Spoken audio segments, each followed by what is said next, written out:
కులగన్న survey మరొకసారి నిర్వహిస్తామని చెప్పేసి నిన్న కాంగ్రెస్ ప్రభుత్వం ప్రకటిస్తే బండి సంజయ్ గారికి భయమేస్తుంది, బాధేస్తుంది.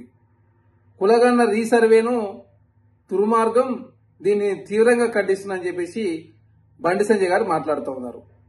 కాంగ్రెస్ ప్రభుత్వం సాహసోపేతమైన నిర్ణయం తీసుకుని రేవంత్ రెడ్డి గారి నాయకత్వంలో బట్టి విక్రమార్క గారు కావచ్చు, ఉత్తమ్ కుమార్ రెడ్డి గారు కావచ్చు, మా కాంగ్రెస్ పార్టీ అధ్యక్షులు మహేష్ కుమార్ గౌడ్ గారు కావచ్చు, శ్రీధర్ బాబు గారు వీళ్ళంతా కలిసి తెలంగాణ రాష్ట్రంలో కాంగ్రెస్ ప్రభుత్వం ఇచ్చిన మాట నిలుపుకోవాలి, సమగ్ర కుటుంబ సర్వే నిర్వహించి బీసీలకు 42% రిజర్వేషన్ ఇవ్వాలని చెప్పేసి కాంగ్రెస్ పార్టీ భావించి దాదాపు తెలంగాణ రాష్ట్రంలో 96% కంప్లీట్ అయినప్పటికీ ఇంకా కొంత పెండింగ్ ఉన్నదని చెప్పేసి కుల సంఘాల నుంచి కావచ్చు, తెలంగాణ రాష్ట్రంలో ఉన్నటువంటి బీసీల నుంచి ఒత్తిడి రావడంతో ప్రజాప్రభుత్వం, ప్రజలు ఏదనుకుంటే అది చేయడానికి సిద్ధంగా ఉన్నటువంటి ప్రజాప్రభుత్వం మరొకసారి కులగన్న సర్వేను నిర్వహిద్దామని చెప్పేసి ప్రభుత్వం ప్రకటిస్తే దుర్మార్గం అని చెప్పేసి బండి సంజయ్ గారు మాట్లాడుతూ ఉన్నారు.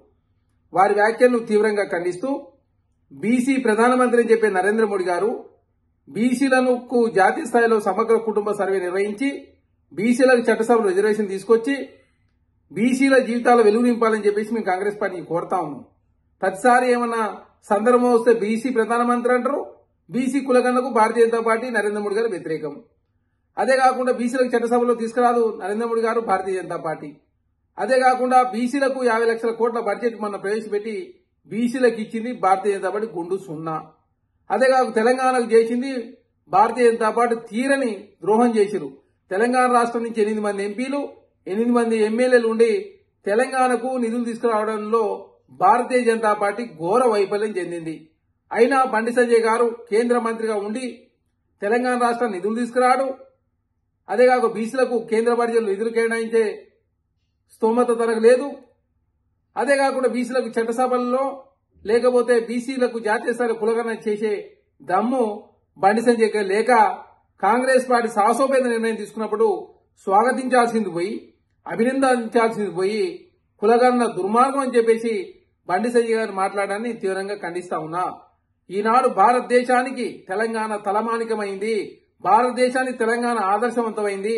భారతదేశంలో ఉన్న ప్రజలంతా కూడా తెలంగాణ రాష్ట్రంలో కాంగ్రెస్ పార్టీ సాహసోపేత నిర్ణయం తీసుకుందని చెప్పేసి చర్చ జరుగుతూ ఉంటే బండి సంజయ్ గారు చూసి ఓరలేక కాంగ్రెస్ ప్రభుత్వాన్ని బలహీనపరిచే ప్రయత్నం బండి సంజయ్ గారు చేస్తా ఉన్నారు. వారి వ్యాఖ్యలను తీవ్రంగా ఖండిస్తూ కాంగ్రెస్ పార్టీ ఇచ్చిన మాట ప్రకారం బీసీలకు 42% రిజర్వేషన్ ఇవ్వాలని చెప్పేసి లోకల్ బాడీలో భావించి చట్టసభలో రిజర్వేషన్ ఇచ్చే ప్రయత్నంలో భాగంగా కాంగ్రెస్ ప్రభుత్వం ముందుకు పోతా ఉంది.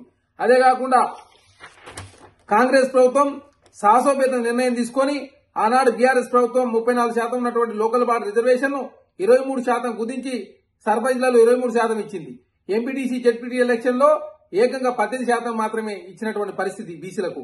అదే కాకుండా మున్సిపాలిటీలలో బీసీలకు 50% ఇచ్చే అవకాశం ఉన్నప్పటికీ కూడా బీసీలకు ఆనాడు రిజర్వేషన్ ఇవ్వకుండా బీఆర్ఎస్ పార్టీ మోసం చేసింది.